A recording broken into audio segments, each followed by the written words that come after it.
Present చేసే బాధ్యత నాది. ఆ బాధ్యత నేను తీసుకుంటామని నేను మనవి చేస్తా ఉన్నా. చల్లటి హైదరాబాద్, చక్కటి హైదరాబాద్, అన్ని రకాల సామరస్యంతోని పిల్ల పాపలతోని ప్రజలందరూ ఆనందంగా చిరునవ్వులతో బతికే హైదరాబాద్ కావాలా. ఆ హైదరాబాద్ నిర్మాణ బాధ్యత కేసీఆర్గా, మీ బిడ్డగా, తెలంగాణ ముఖ్యమంత్రిగా నేను తీసుకుంటా అని చెప్పి నేను మనవి చేస్తా ఉన్నాను. నా మీద విశ్వాసం అని చెప్పి నేను కోరుతా ఉన్నాను. అదేవిధంగా మీరందరూ కూడా చూస్తూ ఉన్నారు, గత 6 సంవత్సరాల నుంచి శాంతి భద్రతలు ఏ విధంగా ఉన్నాయి. కొందరు ముష్కర్లను, రౌడీలను, కరడుగట్టినటువంటి రౌడీ మూకను ఏ విధంగా అణచివేసినామో ఆ చరిత్ర మీ కళ్ళ ముందు ఉంది. ఎక్కడ కాంప్రమైజ్ కాలే, పీడీ యాక్ట్లు పెట్టినాం, నేరగాళ్ళందరికీ వణుకు పుట్టించినాం. కాబట్టి శాంతి భద్రత బ్రహ్మాండంగా గత 6 సంవత్సరాల నుంచి అద్భుతంగా ఉంది. హైదరాబాద్లో ఉన్న సీసీ కెమెరాలు దేశంలో ఎక్కడ లేవు. శాంతి భద్రతల కోసం సీసీ కెమెరాలు వినియోగించడంలో హైదరాబాద్ ఇండియాలో నంబర్ 1 అని చెప్పి నేను మనవి చేస్తా ఉన్నా. ఎవరైనా నేరం చేస్తే గంటల్లోనే మన పోలీసులు పట్టుకుంటా ఉన్నారు. అది అదే విధంగా కొనసాగిస్తామని ప్రజలకు నేను హామీస్తా ఉన్నా. ఒక శ్రేష్టమైనటువంటి హైదరాబాద్ తయారు కావాలా, అత్యంత నివాసమైన యోగ్య నగరం కావాలా, అందుకోసం బ్రహ్మాండంగా మనం ముందుకోవాలని చెప్పి నేను మనవి చేస్తా ఉన్నాను. అదేవిధంగా మేము పనిచేస్తాం, అది మా ధర్మంగా మేము భావిస్తూ ఉన్నాం. కొందరి కోసం పనిచేసి అందరి హైదరాబాద్ను ఆగం చేసే పరిస్థితి మాది కాదు, ఆ ఎజెండా కూడా మాది కాదని చెప్పి నేను మనవి చేస్తా ఉన్నా. నేను చావు నోట్లో తలబెట్టి తెలంగాణ సాధించిన విషయం మీకు తెలుసు. అందుకే నాకు తపన ఉంటుంది. అందుకే ఈ నగరం కానీ, ఈ రాష్ట్రంలోని ప్రతి ఇంచు కానీ అన్ని విధాలా బాగుపడాలనే లక్ష్యం నాకుంటుంది. ఆ కళ చూడాలనే కళ నాకుంటుంది. దానికోసం ఎవడో తలమాసినోడు ఏదో మాట్లాడవచ్చు, అంత మాత్రం చేత కాదు. మీకు ఇవన్నీ కూడా నేను చెప్పినాను ఇంతకుముందు. ఇవన్నీ ఊరికే వచ్చేటి కావు, ఆషామాషిగా జరిగే కార్యక్రమాలు కావు.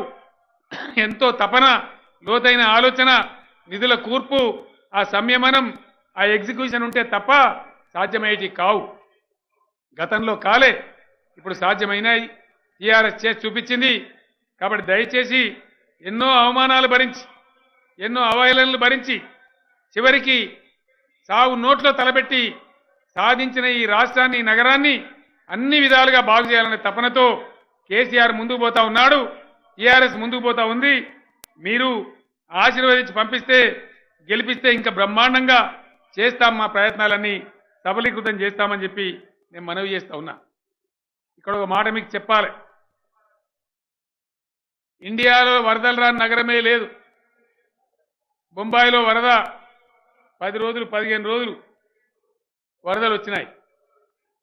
మద్రాసు 21 రోజు, మద్రాసు అంటే చెన్నై నగరం 21 రోజులు అండర్ వాటర్ ఉంది. వేల లక్షల కార్లు చెడిపోయినాయి. బెంగళూరులో వరదలు, రాజధాని ఢిల్లీలో వరదలు, కోల్కతాలో వరదలు, అహ్మదాబాద్ నగరంలో వరదలు మీ అందరు కూడా చూసినారు. మన దురదృష్టం మన హైదరాబాద్లో కూడా వరదలు వచ్చినాయి. ఏం జరిగిందండి? మంత్రి తలసాని శ్రీనివాస్ యాదవ్, మహమూద్ అలీ, మంత్రి కేటీఆర్, పద్మారావు గారు, ఇంకా ఇతర హైదరాబాద్ ఎమ్మెల్యేలు మోకాల్లో నీళ్ళలో వరదల్లో తిరుగుతుంటే నేను కళ్ళారా చూసిన. ఒక్కొక్క ఇంట్లోకి పోతుంటే పిల్లలు వచ్చి అయ్యా మా సర్టిఫికేట్ తడిచిపోయి చూపెడతా ఉన్నారు, అన్నా మా బియ్యం తడిచిపోయినాయి, మా పప్పు తడిచిపోయిందని చూపెడతా ఉన్నారు. కొన్ని ఇళ్లలో అయితే చిన్నగా ఉండే మంచాలు నీళ్ళల్లో తేలుతా ఉన్నాయి. అది చూసి నాకు బాధ కలిగి నా కళ్ళల్లో నీళ్ళు వచ్చినాయి. 4వ రోజు బతుకమ్మ పండుగ, 5వ రోజు దసరా, లక్షల మంది పేదల కుటుంబాలు ఈ విధంగా అయినాయి. ఏదైనా చేసి వాళ్ళని ఆదుకోవాలని ఎవడు ధర్నా చేయలే, ఎవడు నన్ను అడగలే, నాకెవరు దరఖాస్తు పెట్టలే.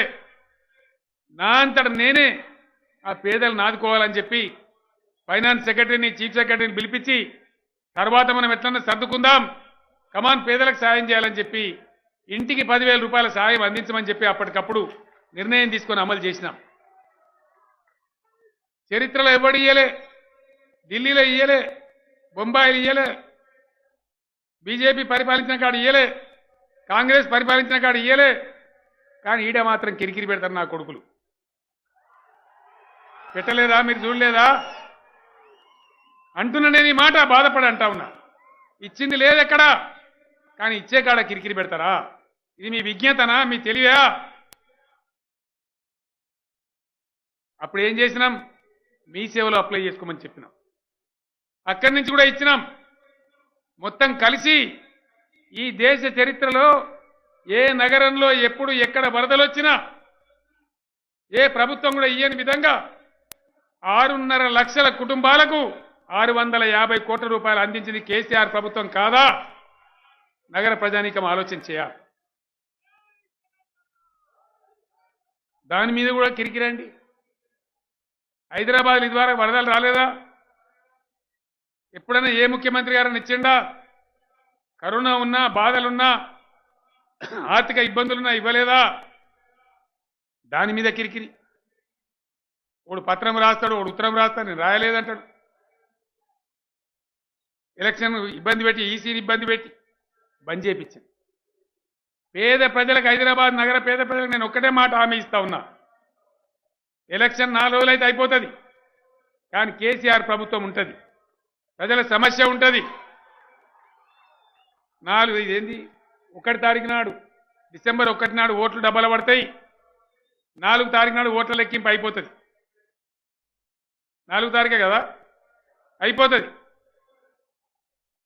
నాకు తెలిసి 2 రోజుల తర్వాత 2 రోజులు బ్యాన్ ఉంటుంది. 5 తారీఖు 6 తారీఖు అయిపోతుంది బ్యాన్ కూడా. నేను ఇలా నగర ప్రజలకు హామీ ఇస్తా ఉన్నా. ఇంకా ఎంతమంది పేదలైతే మిగిలి ఉన్నారో ప్రతి ఒక్కల కుటుంబానికి 10,000 రూపాయలు డిసెంబర్ 7 తారీఖు నుంచే మళ్ళా పంపిణీ చేసే బాధ్యత నాదే నేను మనవి చేస్తాం. 6.5 లక్షల కుటుంబాలకు ఇచ్చినాం.